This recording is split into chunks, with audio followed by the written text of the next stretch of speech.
ஹல்லேலூயா. கர்த்தர் நல்லவர், அவர் கிருபை என்றும் உள்ளது. ஒவ்வொரு நாளும் தேவ தயவு ஊற்றப்பட்டவர்களாய் எப்போதுமே ஒரு மனிதனுக்குள்ள ஒரு மனுஷிக்குள்ள தேவ தயவு ஊற்றப்பட்டிருக்கும் என்றால், தேவ தயவை பெற்ற நாம் மனித தயவுகளை இலகுவாய் பெற முடியும், ஈஸியாய் பெற்றுக்கொள்ள முடியும்.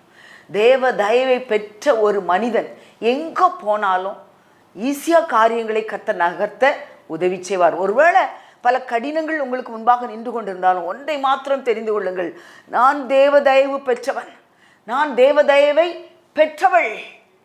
அதனால என்னை சுற்றி இருக்கிற மனிதர்கள் எனக்கு தயவாய் மாறித்தான் ஆகணும், வேற வழியே கிடையாது. அவர் தயவை ஊற்றி இருக்கும் பொழுது நமக்குள்ள என்ன இருக்கிறது? தேவ தயவு. அப்ப நம்மை பார்க்கிற ஒவ்வொருவரும் எதை பார்க்கிறார்கள்? தேவனுடைய தயவை நம் மூலமாய் பார்க்கிறார்கள். அப்போ தேவ தயவை அவர்கள் பார்க்கும் பொழுது மனிதர்களும் நம்மிடத்தில் தயவுள்ளவர்களாய் நடந்து கொள்வார்கள். ஒரு முறை ஒரு வாடகை வீட்டில் குடியிருக்கும்படிக்கு நாங்கள் சென்னையில் ஒரு வீடு பார்த்துருந்தோம். முதலாவது போன உடனே நாங்கள் ஜெபித்தோம். ஜெபிக்கும் பொழுது கர்த்தர் ஒரு வார்த்தையை சொன்னார், சுற்றிலும் இருக்கிற மனிதர்கள் உங்களிடத்தில் தயவாய் நடந்து கொள்வார்கள் என்று சொல்லி. ரொம்ப சந்தோஷமாக இருந்தது. ஏன்னா அக்கம் பக்கத்து வீட்டுக்காரங்க தான் நிறைய பொறாமை உள்ளவர்களாய் நம்மை திடனற்று போக பண்ணுகிற சில செயல்பாடுகளை செய்கிறவர்களாய் இருப்பார்கள். ஆனால் கர்த்தர் கொடுத்த வார்த்தையின்படி எங்களுக்கு பல உதவிகளை அவர்கள் செய்தார்கள். அப்போ தேவ தயவுள்ள ஒரு மனுஷன் எங்கே போய் இருந்தாலும் மனித தயவுகளை கர்த்தர் கொடுக்கிறவர். சுற்றிலும் தேவ தயவு. ஒரு இளைப்பாறுதல் உண்டாகும், ஒரு சமாதானம் இருக்கும், ஒரு சந்தோஷம் இருக்கும் அல்லவா? அப்படிப்பட்ட கிருபைகளை ஈவாய் நமக்கு கொடுக்கிற தேவன். இப்படிப்பட்ட மனித மனம் என்ன பண்ணோம்? அடிக்கடி திடனற்று போயிடும், இழைத்து போயிடுவோம். சில சம்பவங்களில் நம்ம என்ன போவோம்? ரொம்ப திடனாக இருப்போம். என்ன வந்தாலும் பார்க்கலாம்பா, பார்த்துக்கலாம், இதானே, இந்த பிரச்சனை தானே, இதை விட எத்தனையோ பிரச்சனையை நான் பார்த்துட்டேன், இது எனக்கு ஒன்றும் பெரிய பிரச்சனை இல்லை, இது ஒரு ஜுஜுபி மேட்டர் அப்படின்னு சொல்லி இந்த இருதயம் அப்படி கம்பீரமாக நிற்கும். சில நேரங்களில் இந்த இருதயம் பல காரியங்களில் அப்படி ஐயோ தோற்று போய் விடுவோமோ, தோல்வி நமக்கு வந்து விடுமோ என்று சொல்லி திடனற்று போயிருப்போம். அப்போது நம்மை சுற்றி இருக்கிற மனிதர்கள் பேசுகிற வார்த்தைகள் ரொம்ப முக்கியம். மனிதனுடைய வார்த்தைகள் தேற்றவும் செய்யும், திடனற்று போகவும் செய்யும். ரொம்ப முக்கியம். திடப்படுத்துதல் ரொம்ப முக்கியம். இப்போ இன்னைக்கு அப்படி வாயின் வார்த்தைகள் மற்றவர்களுக்கு திடப்படுத்துகிற வார்த்தைகளாக இருக்கட்டும்னு சொல்லி ஒரு தீர்மானம் பண்ணுவோமா? நமக்குள்ள அடிக்கடி பல தீர்மானங்களை எடுக்க வேண்டியது இருக்கிறது. இன்றைக்கு நான் பேசுகிற வார்த்தை மற்றவர்களை தேற்றுகிற வார்த்தையாக இருக்கும், மற்றவர்களை வேதனைப்படுத்துகிற வார்த்தைகளாக இருக்கக்கூடாது. சிலருக்கு என்ன உண்டாகும்னா, நான் அல்லவா, நீ இப்படி நடந்திருக்கிற, நீ இப்படி தான் பண்ணியிருக்கிற, நீ இப்படி பண்ணியிருக்கிற, அதனால் உன் கூட நான் இருக்க மாட்டேன், உன் கூட இனி நான் பேச மாட்டேன். இப்படி இல்லை. கர்த்தருடைய ஆவியானவர் நமக்குள்ள அவருடைய தயவை எப்படி கொடுக்கிறார்? நம்ம நல்லவங்கன்றதுனாலயா? நீங்களும் நானும் பாவிகளாக இருக்கையில் அவர் தம்முடைய ஜீவனை நமக்காக கொடுத்தார். பாவியா இருக்கையில தான் அவர் ஜீவனை கொடுத்தார். பாவத்தை பாராத சுத்த கண்ணராய் இன்றைக்கு உங்களுக்குள்ளும் எனக்குள்ளும் வாசம் பண்ணி கொண்டு இருக்கிறார். அவர் பாவத்தை பாராத சுத்த கண்களை உடையவராய் இருந்தார். பாவியாய் பாராதபடிக்கு, பாவத்திலிருந்து அவனை மீட்டெடுக்கிறவனாய், துரோகியாய் பாராதபடிக்கு, அந்த துரோகத்தின் சகல வல்லமைகளை உடைத்து எறிந்து அந்த துரோகத்தினின்று அவனை தூக்கி எடுக்கிற தேவனாய், அவர் தூக்கி எடுக்கிறவர். தூரம் தீரிந்த சீயோனே, உன்னை தூக்கி எடுத்து கரத்திலேந்தி, தூரம் தீரிந்த சீயோனே, ஆரங்கள் பூட்டி அலங்கரித்து நீனை அத்த மணவாட்டியாக்கினது என்னை தந்தானை துதிப்போமே. திருச்சபையோரே கவி பாடி பாடி தந்தானை துதிப்போமே. ஹல்லேலூயா. தூரம் திரிந்தேன், தூரமாய் போயிருந்தேன். கர்த்தர் தம்முடைய சீயோனா என்னை அவர் தமக்குள் இழுத்து கொண்டார். அப்படிப்பட்ட தயவுள்ள தேவன் நமக்கு இருக்கும் பொழுது நாமும் மற்றவர்களை திடன் சொல்ல கற்றுக்கொள்வோம். இங்கே ஒரு அருமையான தகப்பன், பொதுவாக தாய் தகப்பன்மார் பிள்ளைகளை திடப்படுத்துகிற பொழுது பிள்ளைகள் திடப்படுகிறார்கள். ஒரு வேலையை செய்ய ஆரம்பிக்க முன்பதாக இந்த வேலையை இப்படி செய்யின்னு சொல்லி அந்த பிள்ளைகளை திடப்படுத்துகிற ஒரு அனுபவம் உள்ள பெற்றோராய் நாம் காணப்பட வேண்டும்.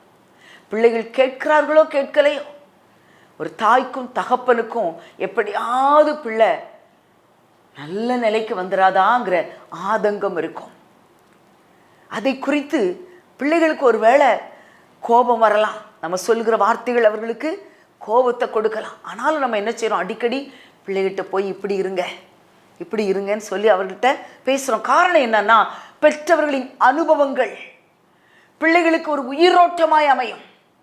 இன்றைக்கு ராஜாவாய் வாழ்ந்த தாவீது தன்னுடைய மகனாகிய சாலமோனை கூப்பிட்டு திடப்படுத்துகிறார்.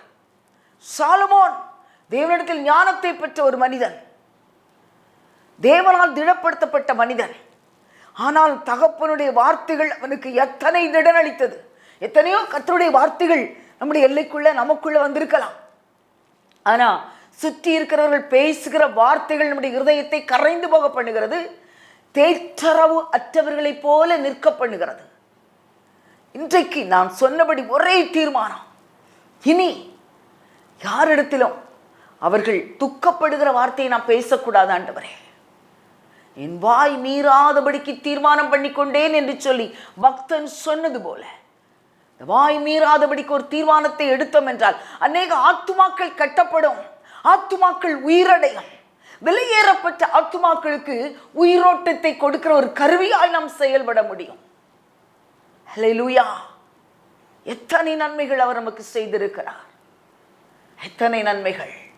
நன்மை செய்த தேவன் நமக்கு கற்றுக் கொடுத்த பாடத்தை நாம் கற்றுக்கொண்டவர்களாய் பெற்றுக்கொண்டவர்களாய் மற்றவர்களுக்கு அதை கொடுக்கத்தக்கதாக கர்த்தர் நம்முடைய இருதயங்களை ஆயத்தப்படுத்தட்டும். இதனாலும் 1 நாளாகமத்தின் புஸ்தகம் 28ஆம் அதிகாரம் 9, 10 வசனங்களை நான் வாசிக்கிறேன், கேளுங்கள். அடிக்கடி நான் உங்களுக்கு சொல்லுகிறேன். நீங்கள் டிவி ஆன் பண்ணி விட்டு அங்கே இங்கே நடந்து கொண்டே நீங்கள் என்ன செய்யலாம், சில செய்திகளை கேட்கலாம். ஆனால் ஒரு சில செய்திகள் கட்டாய வேதத்தை திறந்து படித்தாதான் உங்களுக்கு நல்லா புரியும். பாருங்க, என் குமாரனாகி சாலமோனே, அழகாய் கூப்பிடுகிறார் தாவீது. என் பிள்ளை, நான் உனக்கு சாலமோன்னு பெயர் வச்சேன்ப்பா. பிள்ளையை பார்த்து அழகாய் கூப்பிடுகிறார், என் குமாரனாகிய சாலமோனே, நீ உன் பிதாவின் தேவனை அறிந்து அவரை உத்தம இருதயத்தோடும் உற்சாக மனதோடும் சேவி. எப்படிப்பட்ட ஒரு ஆலோசனை பார்த்தீங்களா? என் அருமை மகனே, நீ கர்த்தரை தேட வேண்டிய விதத்தில் தேடு. அவரை எப்படி தேடணும்? உத்தம இருதயம், உற்சாகமுள்ள மனம், இந்த ரெண்டும் இணைபிரியாமல் நமக்குள் இருக்கும் என்றால் ஒரு நாள் நம்ம சோர்ந்து போக மாட்டோம். அப்போ சோர்ந்து போகிற இருதயம் நமக்குள்ள வராதபடிக்கு திடப்படுத்துகிற வார்த்தைகள் நமக்கு தேவையாயிருக்கிறது. உத்தம இருதயத்தோடு கூட தெய்வ சந்நிதியில் இருக்கிற நாம் அடிக்கடி இருதயத்தில் சோர்ந்து போகிறவளாய் காணப்படுகிறோம். இன்றைக்கு கர்த்தர் உங்களை திடப்படுத்தி பேசுகிறார். உத்தமனுக்கு கர்த்தர் துணை, மற்றவர்கள் ஒருவரும் உங்களுக்கு துணையா இல்லையா? உங்களை விட்டு போய்விட்டார்களா? இல்லை, உங்களுக்கு இனி நான் உதவி செய்ய மாட்டேன் என்று சொல்லி உங்களை உதறி போட்டுவிட்டு உங்கள் காரியங்களை இனி நான் கண்டுகொள்ள மாட்டேன் என்று சொல்லி புறமுதுகிட்டு விட்டு ஓடிவிட்டார்களா? கவலையை விடுங்கள், கவலையை விடுங்கள். உத்தமனுக்கு என்றும் கர்த்தர் துணை, என்றென்றைக்கும் நிற்கிற ஒரு துணைதான் கர்த்தர். மனிதன் இடையில வருவான், அப்படியே இடையில போயிடுவான். ஆனால் என்றென்றைக்கும் ஒரு துணை அவர் தேவனாகிய கர்த்தர். அவர் நமக்கு துணை செய்கிறார். நீர் எனக்கு துணை செய்கிறதே, என் சத்துரு காணணும். அப்படி அனுகூலமான அடையாளத்தை நீர் நடப்பையோ என்று சொல்லி பக்தன் கேட்டது போல அனுகூலமான அடையாளங்களை காண்பிக்கிற கர்த்தராய் நீர் எனக்கு துணை செய்கிறதே. ஹல்லேலூயா! என் சத்துரு கண்டு வெட்கப்படணும். அப்படிப்பட்ட காரியங்களை கர்த்தர் செய்ய போகிறார். பிரியமானவர்களே, திடன் கொள்ளுங்கள், திடன் கொள்ளுங்கள். தாவீது தன் மகனை திடப்படுத்தி கொண்டிருக்கிறார். பாருங்கள், நீ எப்படி கர்த்தரை சேவிக்கணும்? உண்மையாக சேவிச்சிரு. அவரை சேவிக்கும் போதெல்லாம் உற்சாகத்தோடு. சிலர் பாட்டு பாடும்போது பார்த்துருக்கீங்களா? சும்மா ஏனோ நானோன்னு பாடக்கூடாது. ஒவ்வொரு பாடல் பாடும் பொழுதும் இந்த இருதயத்துக்குள்ள இந்த பீரிட்ட உற்சாகம் வரணும். அதுதான் அப்படி டான்ஸாக மாறும். சும்மா எல்லாராலையும் போய் டான்ஸ் ஆடி கர்த்தரை மகிமைப்படுத்த முடியாதுங்க. நடனமாடி கர்த்தரை துதிப்பேன் என்று சொன்ன தாவீது தான் இவர். துதித்தாரா? மீகாள் நிந்தித்தாள். உன் ட்ரெஸ்ஸை கழட்டி போட்டு பொண்ணுங்களுக்கு முன்னாக ஆடிட்டு சொன்னா. மனைவி, சொந்த சரீரமாகிய மனைவி. ஆனால் அவர் எதையுமே கண்டுகிடலை. காரணம் என்ன என்றால் உற்சாக மனம். மனம் உற்சாகம் அடைந்திருக்கும் என்றால் தேவனை சேவிக்கிற விதமே வேறங்க, விதமே வேற. அவர் நடத்திடும் விதங்களை சொல்ல ஒரு பூரண வார்த்தையே இல்லை. எபினேசரே, எபினேசரே, என் நினைவாய் இருப்பவரே, நன்றி நன்றி நன்றி. என் நினைவாயிருக்கிறார். அந்த நினைவுல நிறைந்தவனாய் தான் தாவீது ஆடி பாடி ஆண்டவரை சேவிக்கிறார். உத்தம இருதயம், உற்சாகமுள்ள மனம் அவரிடத்தில் இருந்ததுனால தான் தேக்கமில்லாமல் தேவனை துதிக்கிறார். இந்த இருதயம் தேக்கமடையவே இல்லை. எப்பொழுதும் பாடல் தான். எப்போது ஆடி பாடி துதிப்பேன் என்று சொல்லி பாடி ஆடி துதித்து கொண்டே இருந்தார். அல்லேலூயா. இந்த தாவீதினுடைய சங்கீதத்தை வாசிக்கும் பொழுதெல்லாம் நம்முடைய இருதயத்தின் வேதனைகள் மாறுகிறது. ஏன்? அவருக்குள்ள இருந்த உற்சாகம், அவருக்குள்ள ஊற்றப்பட்ட அந்த உற்சாகமான தயவு நம்மை பற்றி கொள்ளுகிறது, நம்மை பற்றி பிடிக்கிறது. அது நம்மை தொடர்ந்து வருகிறது அல்லவா? அல்லேலூயா. கர்த்தர் என் மேய்ப்பராய் இருக்கிறார். அவர் சொன்ன அந்த வார்த்தை எத்தனை முறை நம்மை திடப்படுத்தி இருக்கிறது. அல்லேலூயா. கர்த்தர் எத்தனை நல்லவர் பாருங்க. அதனால்தான் அவர் சொல்லுகிற அந்த ஆலோசனையை படிக்கும் பொழுது அவ்வளவு அருமையாக இருக்கிறது. கர்த்தர் எல்லா இருதயங்களையும் ஆராய்ந்து சொல்லுகிறார். தாவீது தன்னுடைய மகனை கூப்பிட்டு, அப்பா இவா, என் அன்பு மகனே, நான் பெற்றெடுத்த மகனே, பக்கத்தில் வந்து உட்கார், கர்த்தரை பற்றி உனக்கு சொல்லுகிறேன். ஏன்னா உபாகமத்தின் புஸ்தகத்தில் நம்ம படிக்கிறோம் இல்லையா? உங்கள் பிள்ளைகள் நடக்கும் போதும் உட்காரும் போதும் படுத்திருக்கும் போதும் நீங்கள் பேசிக்கொண்டே இருங்க, கர்த்தர் குறித்தே பேசுங்க. தாவீது அப்படிதான் பேசுகிறாரு.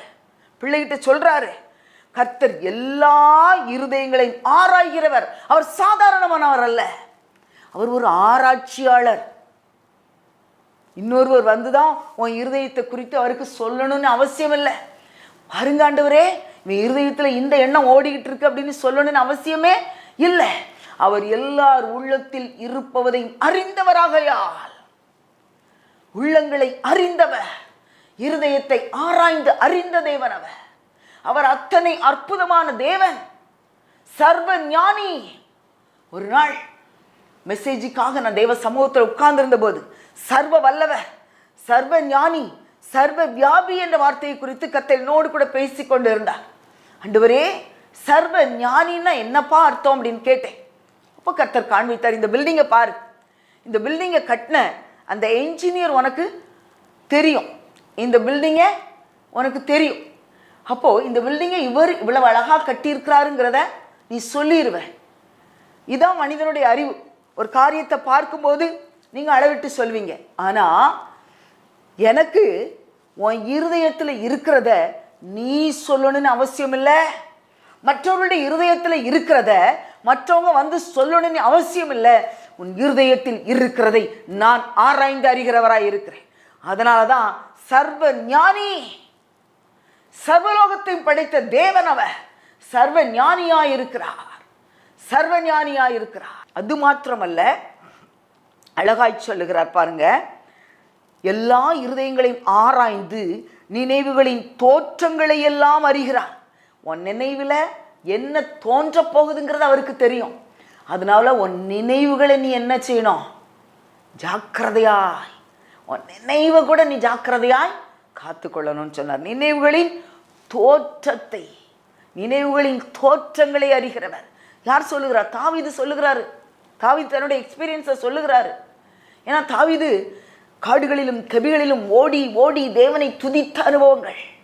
எத்தனை பகைவர்கள், சுற்றிலும் பகைவர்கள், சொந்த மகனே பகைவனாய் தன்னை பார்த்த சூழல்கள் எல்லாவற்றையும் கடந்து வந்த அனுபவம் தான் அது. அப்பொழுது தேவன் இவருடைய நினைவுகளை கூட அறிந்தவர் என்பதை அந்த எக்ஸ்பீரியன்ஸை இவர்கிட்ட ஷேர் பண்ணிட்டு இருக்கிறார். காரணம் என்னன்னா, எதிர்காலத்தில் மகன் செய்ய வேண்டிய ஒரு பெரிய ஊழியம் இருக்கிறது. அந்த ஊழியத்தை இவன் எப்படி செய்ய வேண்டும் என்று தாவீது தன்னுடைய மகனுக்கு திடப்படுத்தி சொல்ல வேண்டிய ஒரு நேரம். நீ அவரை தேடினால் அவர் உனக்கு தென்படுவார், நீ அவரை விட்டு விட்டால் அவர் உன்னை என்றென்றைக்கும் கைவிடுவார். இப்போதும் எச்சரிக்கையாயிரு. சில காரியங்களில் நீ கவனமாய் நடந்து கொள். எந்தெந்த காரியங்களை நீ கவனமாய் நடக்கணுமோ அந்தந்த காரியங்களில் நீ புத்தியாய் நடந்து கொள். ஏன்னா உன் நினைவுகளின் தோற்றத்தை அவர் அறிகிறவர். உன் பேச்சு தெரியும், உன் சொல் தெரியும், உன்னுடைய செயல் அவருக்கு தெரியும். எதையுமே மறைத்து கொள்ள முடியாது. தேவனுக்கு முன்பதாக எல்லாமே திறந்த புத்தகம். அவருக்கு முன்பதாக ஒளிவு மறைவு என்பது இல்லை. அந்தரங்கத்தில் செய்யப்படுகிற அத்தனை செய்கைகளுக்கும் அத்தனை செய்கைகளையும் அவர் அறிந்தவராய் இருக்கிறார். ஒருவேளை உங்களை குற்றப்படுத்தி ஒருவர் பேசுவார் என்றால் பயப்படாதிருங்கள், கலங்காதிருங்கள். அந்தரங்கத்தை ஆராய்கிறவர், அந்தரங்கத்தை அறிந்தவர் உங்களோடு கூட இருக்கிறார். ஹல்லேலூயா. தேவனோடு கூட நல்மனம் பொருந்துங்கள், அது போதும். அவர் உங்களை குற்றவாளியாய் அல்ல, நீதிமானாய் தூக்கி நிறுத்துகிற தேவன்.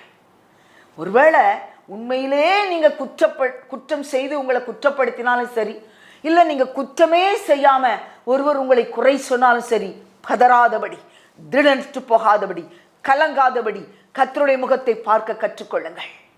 தேவன் உங்களுக்கு நித்திய வெளிச்சமாய் இருப்பார், நித்திய வெளிச்சமாய் உங்களுக்கு வருவார். ஹல்லேலூயா. அந்த ரங்கத்தை ஆராய்கிற தேவன் அவர். ஹல்லேலூயா. பாருங்க பாருங்க, அவர் என்ன சொல்றார். முக்கியமா சாலமோன் செய்ய வேண்டிய காரியத்தை செய்வதற்கு முன்பதாக இவ்வளவு இன்ட்ரடக்ஷன் கொடுத்துதான் சொல்றாரு. பரிசுத்த ஸ்தலமாக ஒரு ஆலயத்தை கட்டுவதற்கு கர்த்தர் உன்னை தெரிந்து கொண்டார். கர்த்தர் உன்னை தெரிந்தெடுத்திருக்கிறார்ப்பா. நீ தெரிந்தெடுப்பின் பிள்ளை, நீ சாதாரணமானவன் கிடையாது. தேவனால் தெரிந்து கொள்ளப்பட்டவன். தேவனால் தெரிந்து கொள்ளப்பட்டவன் எப்படி நடக்க வேண்டுமோ அப்படி நடக்க வேண்டும் என்பதை தான் தாவீது சொல்லிக் கொண்டு இருக்கிறார். அன்பினால் சொல்லிக் கொண்டு இருக்கிறார், ஆதரவாய் பேசிக் கொண்டு இருக்கிறார், தேவனை குறித்து சொல்லி இருக்கிறார். அல்லேலூயா. கர்த்தர் உன்னை தெரிந்து கொண்டார், நீ திடன் கொண்டு அதை நடப்பி. அவர் உன்னை தெரிந்திருக்கிறதுனால திட மனசாயிரு. உனக்கு என்னென்ன வேணுமோ அதெல்லாம் நான் என்ன பண்ணியிருக்கிறேன், சகோதரித்து வைத்திருக்கிறேன். ஒரு ஆலயம் கட்டப்படுவதற்கு என்னென்ன தேவை இருக்கிறதோ அவை எல்லாவற்றையும் நான் என்னால் முடிஞ்ச வரைக்கும் உனக்காக சேர்த்து வைத்திருக்கிறேன். அல்லேலூயா. ஒரு நல்ல முன்னுதாரணமான ஒரு தகப்பனாய் தாவீது இருந்தார். இன்றைக்கும் கூட எத்தனையோ தாய்மார் ஜெபிக்கிறவர்களாய், தகப்பன்மார் பிள்ளைகளுக்காய் ஜெபிக்கிறவர்களாய் இருக்கிறாங்க. தேவனிடத்தில் ஓடி வந்த எத்தனை பெற்றோரை நம்ம பார்த்துருக்குறோம். புதிய ஏற்பாட்டில் கானானிய ஸ்திரியை எனக்கு அடிக்கடி நினைத்து நினைத்து பார்ப்பேன். எவ்வளவு ஒரு தாழ்மை. கானானிய ஸ்திரீ பேசும்போது கர்த்தர் கேட்காதவர் போல போறார். ஆனால் கூட அவள் தன்னை தாழ்த்துகிறார். காரணம் என்ன? தன்னுடைய மகள் ஆரோக்கியமடைய வேண்டும், தன்னுடைய மகளுடைய வாழ்க்கை திடப்பட வேண்டும். இப்படித்தான் ஒவ்வொரு தாயும் ஒவ்வொரு தகப்பனும் உள்ளத்தில் ஏக்கத்தோடு கூட தேவ சமூகத்துக்கு வருகிறாங்க. திடப்படுத்தல் என்பது அவசியம். பிரியமானவர்களே, உங்கள் வார்த்தைகள் மற்றவர்களை திடனற்று போக பண்ணாதபடிக்கு உங்கள் பிள்ளைகளை திடப்படுத்துங்கள். பெற்றோராய் இருக்கிற நீங்கள், வாலிப பிள்ளைகளாய் இருக்கிற உங்கள் பிள்ளைகளை திடப்படுத்துங்கள். வாலிப பிள்ளைகளே, நீங்கள் பெற்றோர் பேசுகிற வார்த்தையை கொஞ்சம் கேளுங்கள், கவனியுங்கள், வெறுத்து போகாதிருங்கள். ஏனென்றால் உங்க வாழ்க்கையை விரும்புகிறது தான் உங்கள் பெற்றோர். சந்திரரோகியா இருந்த ஒரு மகனை அப்படியே தூக்கிட்டு வரார் ஒருத்தர். சீஷர்களால் குணமாக்க முடியல, இயேசுவை நோக்கி ஓடி வருகிறார். தகப்பனுக்கு பிள்ளை சுகமா வாழணும்னு ஆசை. திடப்படுத்துகிற தேவன் நமக்குள்ளே இருக்கிறார். பெற்றோருக்குள்ளே அந்த எண்ணம் இருக்கிறது. பிள்ளைகள் இந்த வார்த்தைகளை கேட்டு அதை கீழ்ப்படிதலோடு நீங்கள் பெற்றுக்கொள்ளுவீர்கள் என்றால் சாலமோன் ஆலயத்தை கட்ட துவங்கினது மாத்திரமல்ல, அதை முடித்தான். ஆலயத்தை கட்டி முடித்தார். துவக்கத்தை பார்க்கிலும் முடிவு நல்லது. எந்த ஒரு காரியத்திலும் துவக்கம் இருக்கலாம், ஆனால் முடிவு ரொம்ப முக்கியம். முடிவு ரொம்ப முக்கியம். ஒரு முடிவுக்காக தான் நம்ம ஒரு துவக்கத்தை கொண்டு போகிறோம். துவங்குகிறோம்னா அதில் ஒரு நல்ல முடிவு வரணுன்றதுக்காக தான். அப்படி சாலமோன் தான் துவங்கின காரியத்தை சரியாய் முடித்தார் அல்லவா? அருமையாய் ஆலயத்தை கட்டி முடித்தார். அருமையான ஆலயம் கட்டப்பட்டது. ஹல்லேலூயா. இன்றைக்கும் திடனற்று போகிற வார்த்தைகள் நாம் பேசாதபடிக்கு, மற்றவர்களை திடப்படுத்துகிற வார்த்தைகளை நாம் பேச கற்றுக்கொள்வோம்.